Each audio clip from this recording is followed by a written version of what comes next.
जब 2014 में बीजेपी की गवर्नमेंट आई थी तब उसके पास 7 स्टेट्स थे। 5 स्टेट में बीजेपी के चीफ मिनिस्टर्स थे, like Gujarat, Rajasthan, Madhya Pradesh, Chhattisgarh and Goa. Andhra Pradesh and Punjab में रीजनल पार्टी के साथ बीजेपी जो है कोएलिशन करके गवर्नमेंट चला रही थी। प्रेजेंटली अब बीजेपी जो है इन टोटल 15 स्टेट्स खुद बीजेपी रूल कर रहा है और कुछ स्टेट्स में कोएलिशन के साथ गवर्नमेंट लेकर आया है, like Uttar Pradesh, Maharashtra, Madhya Pradesh, Gujarat, Haryana, Uttarakhand, Assam, Tripura, Arunachal Pradesh, Goa, Manipur, Meghalaya, Nagaland, Sikkim and Pondicherry. PM Modi ji, BJP managed to own politically crucial state of Uttar Pradesh not once but twice. 2014 से पहले बीजेपी की 0 प्रेजेंस थी नॉर्थ ईस्ट स्टेट में, पर अब BJP government own north east states except Mizoram. North east region में 7 states में accept Mizoram को छोड़कर सारे स्टेट्स में बीजेपी की गवर्नमेंट है। आज हम बीजेपी की अचीवमेंट्स एंड फेलियर के बारे में बात करेंगे। यहाँ पे हम डेवलपमेंट को 3 कैटेगरी में देखेंगे। पहला है social development, sustainable development and infrastructure development. पहले हम सोशल डेवलपमेंट को देखेंगे। उसमें से पहला है प्रधानमंत्री उज्ज्वला योजना rules LPG revolution. Fast last 9 year में एलपीजी की कंजम्पशन जो है सिग्निफिकेंटली इंक्रीज हुआ है। इन 9 ईयर्स में 17 करोड़ एलपीजी कंज्यूमर्स जो है ऐड हुए हैं। 2014 से पहले 14.52 एलपीजी यूजर्स थे, पर अब लास्ट ईयर 2023 में 31.36 यूजर्स थे और 2023 में इंक्रीज टू 31.36 करोड़ लोग एलपीजी को कंज्यूम करते हैं। देखो, प्रधानमंत्री उज्ज्वला योजना जो है एलपीजी की कवरेज जो है 2016 में 62% था, पर अब और 2022 में ये बढ़कर 104.1% हुआ है। सेकेंड जो है holistic growth with rise in higher education institute.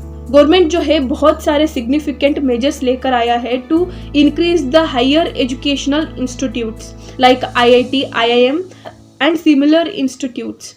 And 2014 से पहले ये इंस्टीट्यूट्स जो है 723 इंस्टीट्यूट्स थे, पर अब 2023 में अब ये 1113 इंस्टीट्यूट्स ओपन हो चुके हैं। इन एडिशन 5298 कॉलेजेस बिल्ट हुए लास्ट 9 ईयर्स में, और तो और 43% of universities and 61.4% of colleges जो है located in a rural area, making quality medicines affordable for all and revolutionizing medical education in India. PM Modi की गवर्नमेंट जो है also emphasis on the revolutionizing medical education in country. As a result, drastic change हुआ है medical education industry में। तो government जो है making sure that of medicine जो है वो अच्छे रहे और affordable all classes of people, और उसके साथ सेवरल स्टेप्स लिया है to make medicine affordable to all poor also, और स्कीम्स लेकर आए हैं लाइक आयुष्मान भारत, PM सुरक्षा बीमा योजना एंड जन औषधि केंद्र। जन औषधि केंद्र में मेडिसिन जो है बहुत ज्यादा सस्ते में मिल जाते हैं। फोर्थ जो है जल जीवन mission.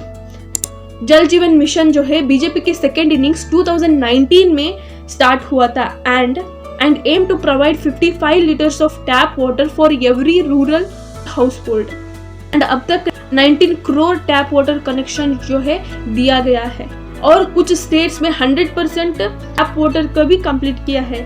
States and union territories like Goa, Telangana, Haryana, Gujarat, Punjab, Himachal Pradesh and 3 union territories Pondicherry, Daman and Diu, Delhi, Andaman Nicobar islands. इन राज्यों में या यूनियन टेरिटरीज में 100% टैप वाटर कनेक्शन जो है कवरेज हो चुका है। एंड फिफ्थ जो है विमेन एम्पावरमेंट। कोई महिला कुछ स्मॉल बिजनेस रन करना चाहती हो तो उनको लोन दिया जाएगा, सब्सिडाइज्ड लोन दिया जाएगा, और एंड बीजेपी गवर्नमेंट जो है विमेन रिजर्वेशन बिल जो है उसको भी पास कर चुका है। इसमें वुमेन्स को state legislative assembly, Lok Sabha and lower house of the parliament में 33% सीट्स जो है रिजर्वेशन दिया गया है। मातृत्व वंदना जैसे स्कीम्स लेकर आया है। पहले महिला जो है मेटर्निटी लीव जो है 12 to 16 वीक्स तक ही था, पर इस मेटर्निटी लीव्स को बढ़ाकर 26 वीक्स को कर दिया है, और पहले विमेन्स को आर्मी में शॉर्ट सर्विस कमीशंस में लेते थे, पर अब आर्म्ड फोर्सेस में भी लेने लगे हैं। दूसरा जो है सस्टेनेबल डेवलपमेंट। देखो, सस्टेनेबल डेवलपमेंट का मतलब हो एनवायरनमेंट को या नेचर को हार्म किया बिना ही देश को डेवलप करना, इसे सस्टेनेबल डेवलपमेंट बोलते हैं। India's wetlands wonder multiply. देखो, India has the one of the largest network of Ramsar site in Asia. Wetlands जो है क्रिटिकली इंपॉर्टेंट इकोसिस्टम होते हैं and they are contribute to biodiversity, climate mitigation and adaptation and fresh water availability के लिए बहुत ज़्यादा important होते हैं and overall human well-being के लिए ये wetlands जो है बहुत ज़्यादा important होते हैं। and अब इंडिया में 75 wetlands है जो internationally important है और इंटरनेशनली रजिस्टर्ड भी हुए हैं। रामसर सरोवर साइट्स जो है 1.33 मिलियन हेक्टेयर्स में फैले हुए हैं अक्रॉस द कंट्री। इन 1982 से 23 तक टोटली 26 रामसर साइट्स और अब 2014 से 2023 तक 49 रामसर वेटलैंड्स है। एंड सेकेंड पॉइंट है from endanger to flourish, India's 9 years of wildlife conservation journey. World में से 75% ऑफ टाइगर पॉपुलेशन जो है सिर्फ इंडिया में मिलता है और 2014 के बाद 42% जो है इंक्रीज हुआ है। 2014 में 2226 टाइगर पॉपुलेशंस था और अब 3167 टाइगर पॉपुलेशन है। नॉट ओनली टाइगर्स, इंडिया जो है has a highest number of leopards and tigers and leopard population जो है 60% इंक्रीज हुआ है। 2014 to 2018 में India is the only country in the world to have Asiatic lions. Many new projects को लेकर आया है और पुराने प्रोजेक्ट्स को भी फंड किया गया है। थर्ड पॉइंट है city gas distribution and energising the house holds. City gas distribution CDS, piped natural gas PNG and compressed natural gas CNG play an important role in a sustainable development to reduce greenhouse emission and to reduce pollution। देखो, in 2014 availability of CDS network जो है only 66 cities में थे and in 2023 में ये network जो है increased and reached to 630 districts and number of PNG connections जो है increased from 25.14 lakh in 2024 to 103.93 lakh in 2023।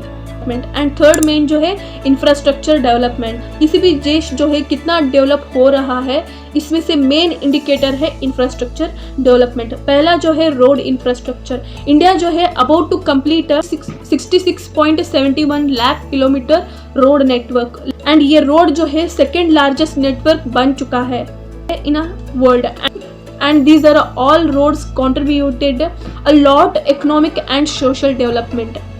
इन 10 सालों में national highways, corridor based national highways, district roads, rural roads construction जो है बहुत ज़्यादा फास्ट गति से इंक्रीज हुआ है। 2014 से पहले 12 किलोमीटर पर डे रोड बनता था और अभी it has increase to 29 kilometre per day in 2021 and 2022। इन 10 सालों में मोदी गवर्नमेंट जो है इतनी अच्छी रोड कनेक्टिविटी बनाया है ना, वह की इंसर्जेंसी जो है बहुत सारा कम हुआ है और इंसर्जेंसी को इरेडिकेट करने में मदद भी कर रहे हैं। इन इंसर्जेंट ग्रुप्स की लीडर्स को लाकर भी पीस को एस्टैब्लिश करने में भी बहुत ज़्यादा मदद कर रहे हैं। 2014 to 2023 तक इंक्रीज हुआ है, which is leading to good communication, travel facilities for the people and assistance in economic growth. आज़ादी की 65 ईयर्स में 74 एयरपोर्ट्स बने हैं और इन 10 सालों में और 74 एयरपोर्ट्स बन चुके हैं। Railway electrification paving the way of for a sustainable future. Railway electrification जो है offers a sustainable and efficient mode of transportation, increase the dependency on a fossil fuels. 2014 से पहले 21,430 किलोमीटर रेलवे ट्रैक था as per the ministry. Railway electrification in India has accelerated significantly with a record-breaking 37,011 kilometre पर railway track है। अब totally India में 58,424 kilometre railway tracks है। Railway have been electrified which accounts 90% of Indian railways. And fourth reason है India's commitment to food security, assuring the accessibility and food for all. Modi government जो है accessibility of food grain and उससे people को nutrition मिले, कोई भी व्यक्ति भूखा ना सो पाए। सेंट्रल गवर्नमेंट जो है सेवरल स्कीम्स को लेकर आया है। पहले भी बहुत सारे स्कीम्स थे और उसके साथ साथ subsidising the food grains to a state under national food security act and welfare schemes like Pradhan Mantri Garib Kalyan Yojana, subsidizing the food grain state under the National Food Security Act and welfare schemes like government सिर्फ यही नहीं, बहुत सारे field में बहुत सारी improvement लेकर आया है। आर्टिकल 370 को हटा दिया गया और स्टार्टअप को एनकरेज किया गया। So reducing the corporate tax, India को डिजिटलाइज किया गया। यूपीआई जैसे डेवलप हुआ है इंडिया में, वे कोई भी और कंट्री में ऐसा डेवलप नहीं हुआ। ट्रिपल तलाक को हटाना हो, राम मंदिर की केस में एविडेंटली एक्ट करना हो। देखो इस अचीवमेंट के साथ साथ कुछ फेलियर्स भी है और कई फील्ड्स में ये अपनी इनकम्पिटिटिवनेस दिखाया है। पहला है करप्शन। देखो करप्शन पहले जैसा था वैसा ही है, लोवेस्ट ऑफ लोवेल लेवल में भी ब्राइब करना पड़ता है टू थिंग्स गेट डन। ऐसा बहुत सारे केसेस आते हैं जहाँ पे बीजेपी की लीडर्स जो है करप्शन में इन्वॉल्व हुए हैं और करप्शन को इरेडिकेट करने के लिए बीजेपी की गवर्नमेंट जो है एविडेंटली इतना कुछ खास नहीं कर पाया है। सेकेंड पॉइंट है वंदे भारत एक्सप्रेस जो है सिग्निफिकेंटली अचीवमेंट तो कर चुका है, फिर भी इसकी कंडीशन जो है पहला जैसा था वैसा ही है। थर्ड पॉइंट है डीमोनेटाइजेशन। डीमोनेटाइजेशन प्रोसेस में इसको प्रॉपरली इम्प्लीमेंट नहीं किया गया, या ये भी बोल सकते हैं वर्स्टली इम्प्लीमेंट किया गया। पीपल जो है कंफ्यूजन में थे और no proper communication with the people and बहुत सारी लोगों की एटीएम लाइन में जाने भी चली गई एंड अभी भी फ्लो ऑफ ब्लैक मनी जो है as vibrant as ever. And fourth reason है no major changes in education policies.